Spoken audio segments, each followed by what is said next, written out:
Hello children, today we'll do the second module of the lesson, Morning at Green Gables by Lucy Maud Montgomery. In the first module, we saw how Matthew Cuthbert and Marilla thought of adopting a boy from the orphanage, as he needed some help in the farm, isn't it? Matthew and Marilla were unmarried brother and sister. As they were growing old, they needed some help in the farm. But by mistake, the orphanage sent a girl instead of a boy. Who was that girl? Anne Shirley. Both Matthew and Marilla were surprised and shocked to see a girl instead of a boy. When Anne got up the next morning, she was enchanted to see the blooming cherry tree. She also saw two orchards, isn't it? The mango orchard and the cherry orchard. The grass was full of dandelion flowers. Till there we studied. Now we move on to the second module. Look into your textbooks, children, page number 23. Below the garden, a green field, lush with clover, sloped down to the hollow where the brook ran. Beyond it was a hill, green and feathery, with spruce and fir trees. Off to the left were the big barns, and beyond them was a sparkling blue glimpse of sea. Anne was, you can say, instantly in love with this place, isn't it? Such a beautiful place it was. What all things did she see there? She had just seen till the orchard and the grass covered with dandelions. Below the garden, she saw a green field covered with thick covering of clover. Now, the meaning of the word lush means thick covering of. Okay, it's covered with thick bushes. Clover is a plant belonging to the garden pea family. It is generally used as a fodder or a food for the cattle. The word brook means a small stream. The words spruce and fir trees, these are name of two trees. They are actually evergreen coniferous trees found in mountainous areas. The word barns means large shed-like areas for storing grains. The word sparkling means shining. The word glimpse means a glance, to just give a look. Okay. So here, below the garden, she saw a green field covered with thick covering of clover. And that field was sloping down to a hollow place where a small stream ran. Beyond that stream, there was a hill in which one could see spruce and fir trees. Coniferous trees are very beautiful, okay? On to the left, there were big barns, large shed sort of areas for storing grains. And she could also see a glimpse of a shining blue sea. Beautiful place, isn't it?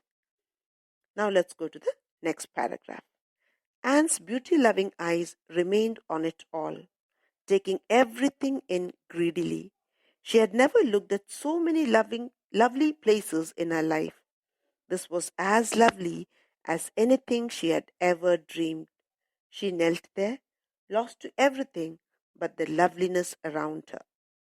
Now, for the first time in her life, Anne is seeing so many beautiful places together. Okay, so what did she do? She just tried to take in maximum what she could. The words taking everything in greedily means tried to see as much as she could. She saw all these places very hungrily, very greedily, all together, all the beautiful places. These places were much more beautiful than a dream. In the dream also, she has never seen such beautiful places. Anne instantly loved this blooming cherry tree and the beautiful sight, the beautiful piece of nature all around her. She tried to view the whole surroundings of that Green Gables. How old is she, children? 11 years old, isn't it? She got up happily in the morning.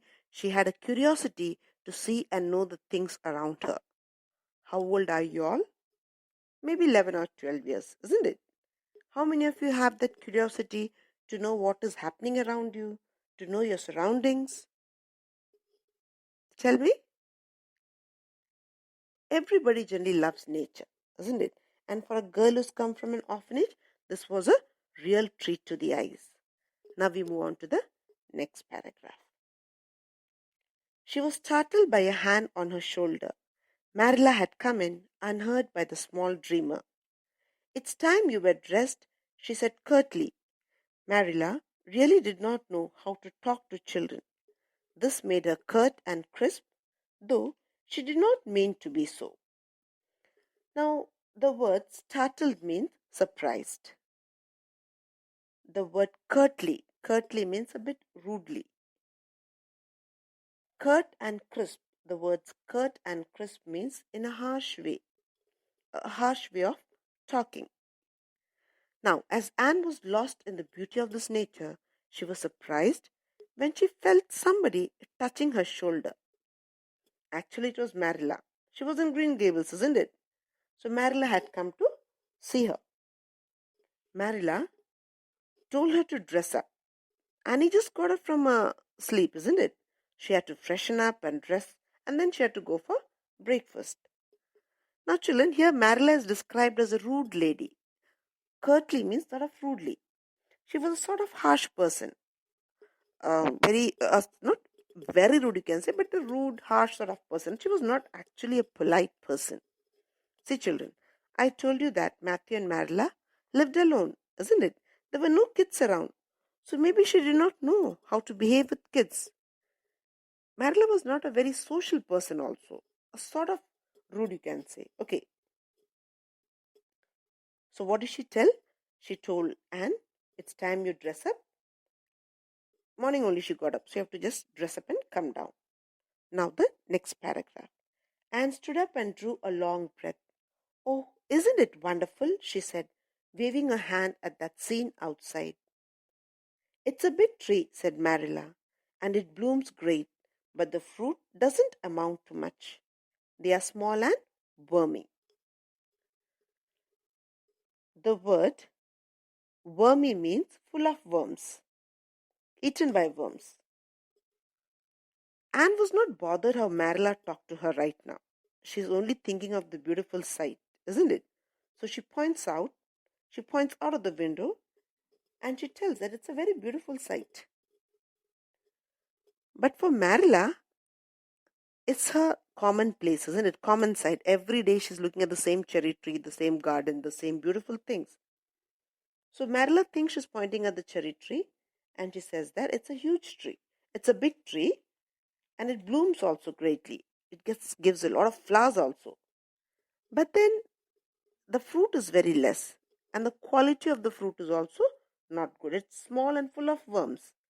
A big tree with so many flowers is expected to give a very good quality and quantity of fruit. But here it's exactly the opposite.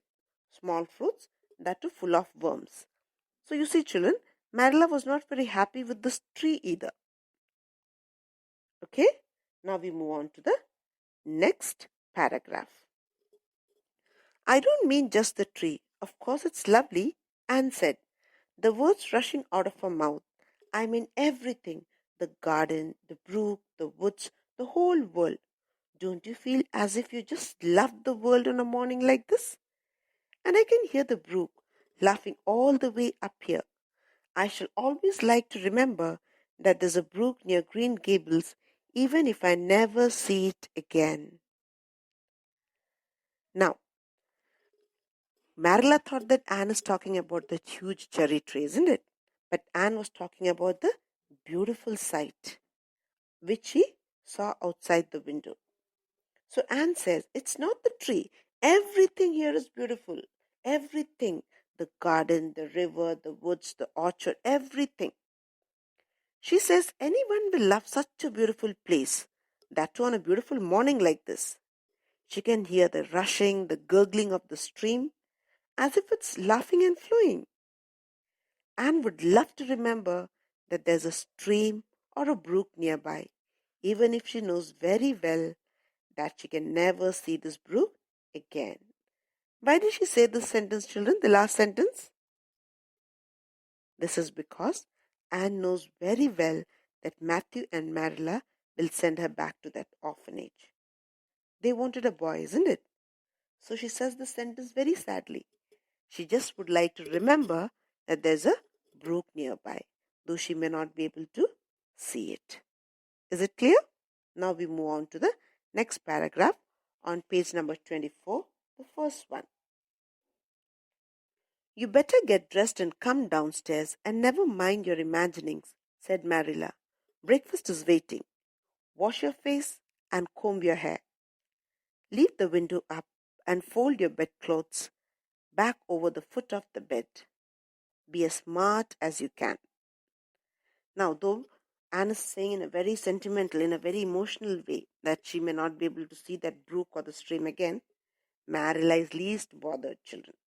She instructs Anne to come down and have breakfast. 5 instructions were given by Marilla.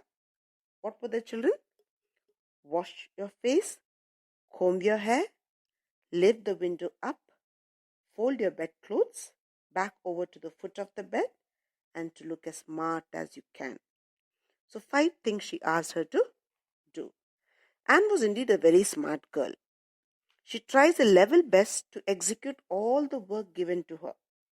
Within 10 minutes, she reaches down. She tries to wash her face, comb her hair, leave the window up means to just keep the window open. Some windows open a bit upward side. To just keep it open like that, she had to fold the bedsheet also and keep it near the foot of the bed, isn't it? Now, the next paragraph. Anne could evidently be smart, for she was downstairs in 10 minutes with her clothes neatly on, her hair brushed and braided, her face washed, and the comfortable feeling that she had fulfilled all Marilla's requirement. However, she had forgotten to fold the bed sheets. Here the word evidently means, children, clearly, obviously. Now Anne was a smart girl. She tries her level best to execute all the work given to her. So within 10 minutes, she went downstairs, isn't it? Her clothes were neat. Her hair was neatly combed. What do you mean by the word braided, children? Braided means either plaited or you can say to tie up the hair very neatly. And she washed her face also. She felt comfortable and happy. She had a happy feeling that she could do everything what Marilla had asked her to do. After all, she's a small child, isn't it? 11-year-old child.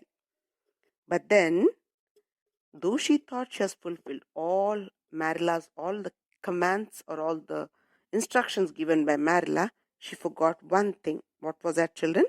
She had forgotten to fold the bedsheet. Is it clear? The word braided means plaited or tied up the hair neatly. The word evidently means clearly or obviously. So Marilla had given 5 things to do. She tried her level best to do. One thing she had forgotten. Now the next paragraph. I'm pretty hungry today morning, she announced as she came down to breakfast. I'm so glad it's a sunny morning. But I like rainy mornings real well too. All sort of mornings are interesting, don't you think? You don't know what's going to happen through the day, and there is so much scope for imagination. Now here, as she's coming down, I told you, she's a very talkative, a very chirpy girl. She's small also. So very innocently she says that she's feeling hungry. And after that, she's non-stop talking. She's expressing her happiness as it was a sunny and a bright day. She says she likes rainy mornings also. In fact, all types of mornings are interesting. She's an adventurous child, isn't it? So she's telling Marilla that she doesn't know what will happen as the day unfolds. She gets so much to imagine. Okay. Now here we see that Anne is a highly positive and optimist child. For her, each day is new. She waits for things to happen. Okay, her nature is reflected here. Though she came from an orphanage, still she's so positive, so full of life and energy. A happy child.